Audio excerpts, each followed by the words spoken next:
Η χειρότερη συμβουλή που σου δίνουν όταν κάποιος σε πληγώνει?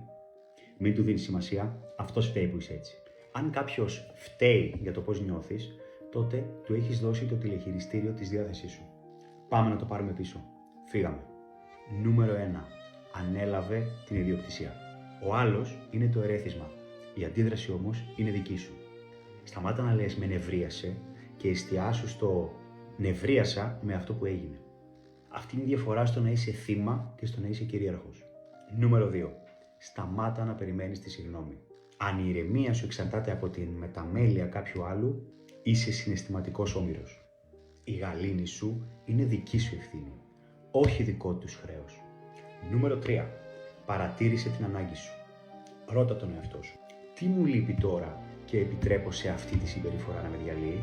Ως θεραπευτής θα σου πω ότι η λύση είναι στο εδώ και τώρα.